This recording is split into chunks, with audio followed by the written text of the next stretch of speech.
pessoal! Vamos para mais uma super aula aqui do Em Frente, atualizando as videoaulas do canal sobre sinais vitais. Então, fica ligadinho porque hoje eu trago dicas cruciais para a sua aprovação. Eu sou a professora Juliana Mello e vamos em frente!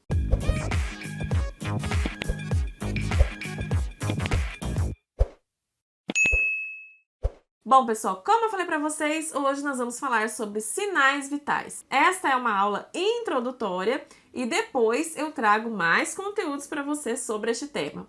Mas antes disso, eu quero te adiantar que já está disponível para você no nosso site o nosso e-book com o estudo completíssimo e atualizado dos sinais vitais, um material focado nos concursos públicos e residências na área de enfermagem e demais áreas da saúde. É o material mais completo que você vai encontrar sobre sinais vitais. São 55 páginas de muito conteúdo com a teoria completa e atualizada, além de mais de 70 questões para você treinar sobre este tema. Nesta aula você está vendo apenas a introdução deste tema, mas lá no e-book você tem o estudo completo de todos os sinais vitais de forma detalhada e focada na sua aprovação. Para você garantir o seu e-book, é só você acessar o nosso site, enfrenteenfermagem.com.br. O link do site está aqui na descrição deste vídeo. E lá você também vai encontrar outros materiais de conhecimentos específicos de enfermagem, legislação do SUS, políticas de saúde e epidemiologia. Então, o nosso site é o site da sua aprovação. Acesse agora enfrenteenfermagem.com.br, garanta o seu e-book e já vem aqui para a aula com o seu material em mãos. Então, sem mais delongas, vamos para a nossa aula de hoje. Como eu falei para vocês, nós vamos ter aula aqui falando sobre cada um dos sinais vitais, mas hoje eu vou trazer já dicas importantes para você sobre este tema. Vamos falar um pouquinho sobre os cuidados necessários durante a realização da verificação dos sinais vitais, em que momento a gente verifica os sinais vitais, o que são realmente esses sinais vitais. Então, os sinais vitais são os sinais das funções orgânicas básicas, são sinais clínicos de vida. São sinais que indicam o bom funcionamento ou o mau funcionamento do nosso organismo. A gente chama de sinais vitais porque são sinais que indicam a eficiência das funções circulatória, respiratória, neural e endócrina do nosso corpo. Então, esses sinais refletem o equilíbrio ou o desequilíbrio resultante das interações entre os sistemas do organismo e uma determinada doença. Então, aqui apenas a definição bem clichêzinha de sinais vitais, só para a gente começar o estudo do tema. Então, quais são os sinais vitais que a gente tem? A gente tem, na rotina, a temperatura, a pressão arterial, a frequência respiratória e o pulso, e temos também a dor, que é considerada aqui o quinto sinal vital. A gente vai trazer o estudo de todos esses sinais vitais aqui nas aulas. Apesar da saturação de oxigênio não ser configurada como um sinal vital, a gente vai ver que ela é aferida junto com esses sinais, tá? Quando a gente está avaliando os sinais vitais, a gente na rotina faz também a verificação da saturação de oxigênio, apesar dela não ser considerada um sinal vital. Então, através da verificação, desses sinais vitais, a gente obtém dados que irão representar para nós o estado de saúde daquele paciente, tanto o estado basal, aquele usual, quanto o estado de momento, aquele que realmente o paciente está apresentando ali no momento da avaliação do ponto de vista clínico. Então, esses sinais vitais são indicadores para nós, Por exemplo, quando a gente avalia a temperatura, a gente consegue avaliar a capacidade do corpo em regular a sua temperatura. Quando a gente faz a avaliação da frequência respiratória, a gente vê a capacidade do corpo em oxigenar os seus tecidos. Quando a gente avalia a pressão arterial, a gente vê a capacidade do corpo de manter o fluxo sanguíneo.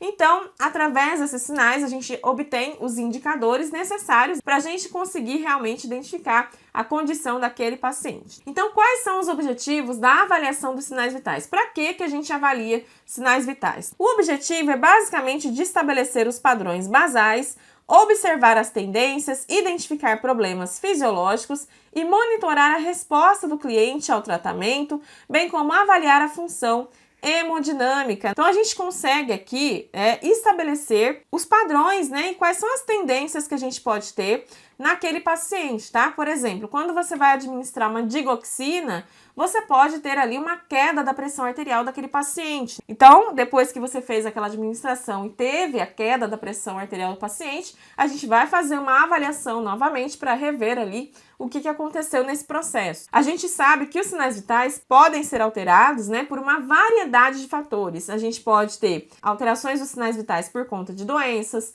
de algum estresse físico, um estresse ambiental e até mesmo um estresse psicológico, né? E essas alterações, elas podem também revelar alterações súbitas ali na condição de um paciente. Então, a avaliação dos sinais vitais é importante porque ajuda os profissionais de saúde a identificar aqui os problemas de saúde, a avaliar a resposta do paciente a determinado tratamento, né? Se aquele tratamento realmente está sendo eficaz ou se a gente precisa reavaliar alguma etapa daquele tratamento que não está ali trazendo boa resposta para aquele paciente. E a gente consegue, através também desses sinais, monitorar a condição geral do paciente. Então, daqui a gente vê quais são os objetivos, né, de fazer essa avaliação.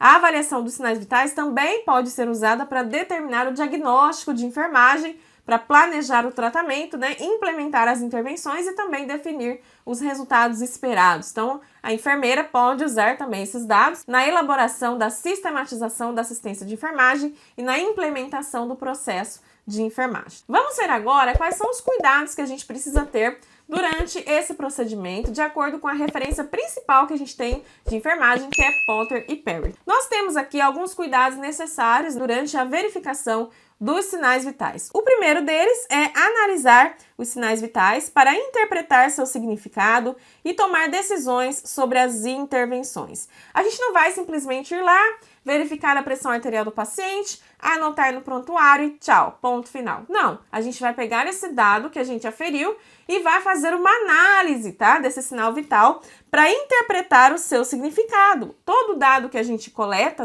nessa etapa tem um significado para a gente. Pode ser que signifique que o paciente está em uma boa condição e pode ser que não, né? Então, a gente não vai simplesmente verificar o sinal vital. A gente vai também analisar esse dado obtido para fazer a interpretação desse resultado. E aí, com base nisso, a gente vai tomar as decisões sobre as intervenções. A gente vai conseguir saber exatamente quais são as condutas, né, adequadas para aquele paciente. Nós temos também aqui que certificar-se de que os equipamentos estão funcionando e são adequados ao tamanho e idade do cliente. Isso é muito importante. A gente vai fazer aqui uma avaliação dos equipamentos para garantir que estejam, né, funcionando corretamente e forneçam resultados precisos, né? Se você verificar a pressão arterial do paciente com um aparelho que não está calibrado, por exemplo, você vai obter uma pressão arterial com um dado que não é fidedigno, né? Que não representa realmente a condição clínica daquele paciente, simplesmente porque o seu aparelho não está calibrado. Então, a gente vai tomar esse cuidado aqui nessa etapa. A gente vai escolher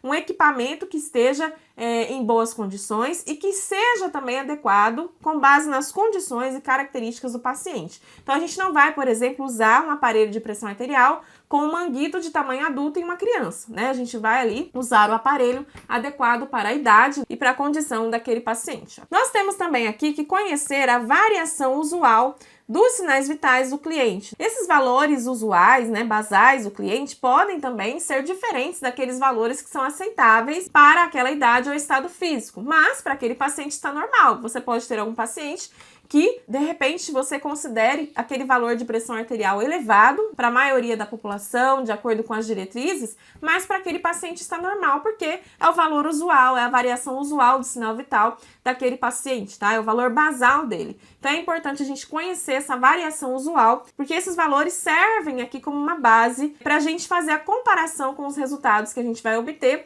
durante a nossa verificação. Então, quando você conhece a variação usual daquele paciente, você consegue detectar alguma mudança ali na condição daquele paciente ao longo do tempo, porque você realmente conhece o dado basal dele. Temos também aqui, como um cuidado, aprender a história da saúde e doença do cliente, terapias e medicações prescritas. Quais são as doenças de base? Qual é a história pregressa desse paciente do ponto de vista clínico? Algumas enfermidades, né, algumas doenças causam alterações bastante previsíveis nos sinais vitais. Então, se você já sabe da condição daquele paciente, você já consegue imaginar que vai ter alguma alteração ali naquele sinal vital. Também nós temos aqui que saber sobre as terapias e medicamentos prescritos. A gente sabe que tem alguns medicamentos que também afetam um ou mais sinais vitais. Também é um cuidado aqui controlar ou minimizar fatores ambientais que afetam os sinais vitais. Por exemplo, se você faz a aferição de uma temperatura corporal numa sala que está quente, obviamente você vai provocar uma alteração desse dado vital, que é a temperatura, que não indica a real condição do paciente, porque você está em uma sala que está super quente, obviamente a temperatura corporal ali estará alterada, mas não significa que realmente aquela temperatura é a temperatura corporal do paciente. Nós temos também aqui como cuidado fazer a abordagem organizada e sistemática na determinação dos sinais vitais. Cada procedimento requer uma abordagem passo a passo para garantir a precisão. Você tem etapas, né, para cumprir durante essa aferição, para que realmente você consiga obter o dado ali mais fidedigno possível, tá? Então, por isso que a abordagem tem que ser organizada e sistemática, né? A gente vai seguir ali as etapas do procedimento e para isso hoje a gente tem os POPs, né, que são os procedimentos operacionais padrão, seguidos pela instituição em que você está atuando, tá? Então é importante também seguir a organização do procedimento para realmente não haver falhas nesse processo. Colabore com os demais profissionais envolvidos no cuidado na definição da frequência de verificação dos sinais vitais. Cada situação clínica do paciente pode indicar a necessidade de aumentar ou de diminuir a frequência, né, da verificação desses sinais vitais. Quando a gente está, por exemplo, no hospital, os profissionais de saúde precisam ali de uma frequência mínima de verificação desses sinais vitais para cada paciente. Então, por exemplo, naquele paciente que acabou de passar por uma cirurgia ou alguma intervenção de tratamento, a gente pode ter a necessidade de medir mais vezes os sinais vitais para observar a presença de alguma complicação. Quando você está, por exemplo, numa clínica ou no ambulatório, você pode ali obter os sinais vitais antes que o profissional de saúde examine o paciente, então antes dele ser consultado, ou depois de qualquer procedimento invasivo que tenha sido realizado. Então, nesses ambientes ambulatoriais, a gente também vai ter uma frequência diferente de verificação dos sinais vitais. Então, a frequência de verificação desses sinais vitais é definida pelos profissionais de acordo com a realidade local daquele serviço e também de acordo com as condições do paciente, tá? Também nós temos aqui como cuidado usar as medições dos sinais vitais para a administração de medicamentos. É óbvio que eu só vou administrar determinados medicamentos de acordo com o dado que foi aferido. Então, por exemplo, eu só vou administrar medicamentos cardíacos se eu tiver ali dentro de uma variação de pulso ou valores de pressão arterial que realmente indicam a necessidade de administrar esses medicamentos. A gente só vai administrar, por exemplo, um antitérmico ou antipirético quando a temperatura do paciente estiver elevada fora do intervalo aceitável para aquele paciente. Aí eu vou lá e vou administrar o medicamento, né? Então a gente precisa conhecer aqui os limites aceitáveis para os pacientes antes de fazer a administração dos medicamentos. Também analise os resultados das medições dos sinais vitais. A gente vai olhar esses resultados, né, e analisar com base na condição clínica do paciente e na história clínica passada, para a gente ver se realmente, né, teve alguma alteração, alguma mudança no estado do paciente. Também verifique e comunique qualquer alteração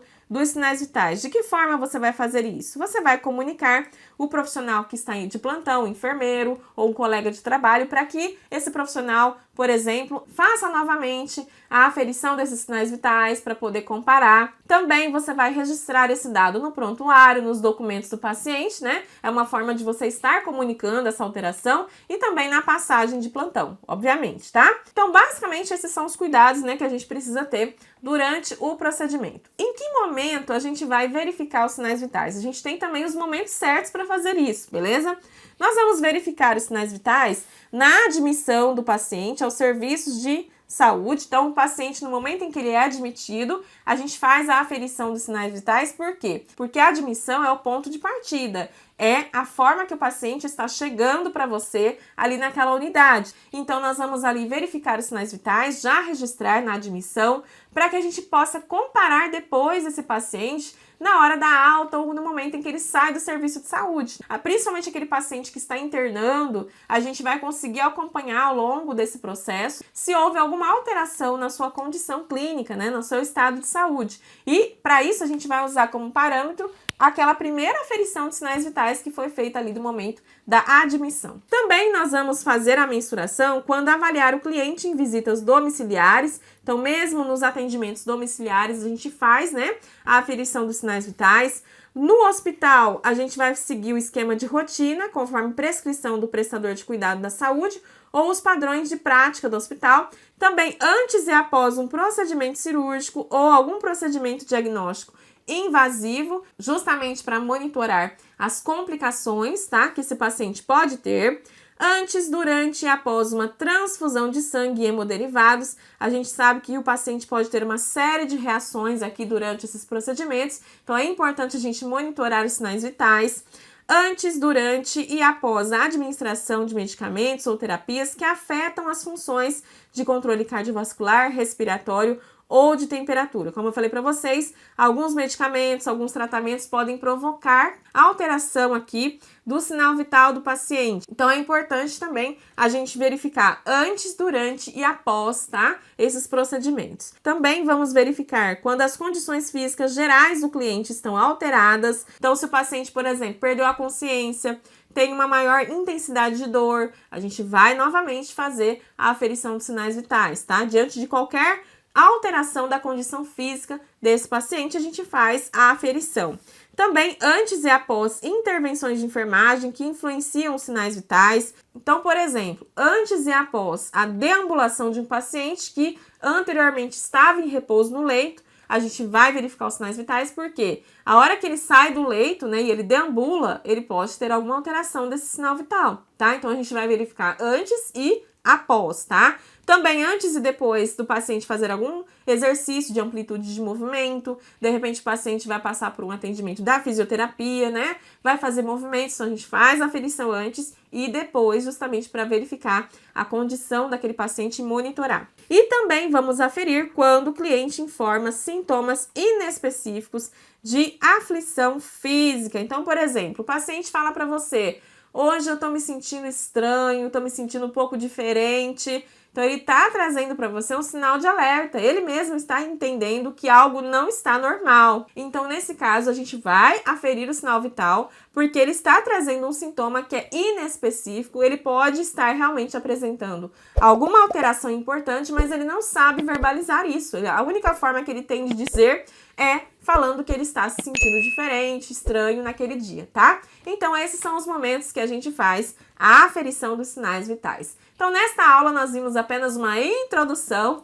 e nas próximas, sobre este tema, eu vou falar sobre cada um dos sinais vitais, tá? Vamos estudar esse tema com profundidade, mas se você quiser já se adiantar, é só você ir para o nosso site e garantir o seu e-book com o estudo completo dos sinais vitais. Lá você vai ter toda a teoria, além de várias questões para você treinar, o que vai ajudar muito você a entender também as nossas aulas. Para você garantir o seu e-book, acesse o site enfrenteenfermagem.com.br. Se você gostou desta aula, já deixa aí o seu like e compartilha com seus amigos. Um beijo e até o nosso próximo vídeo.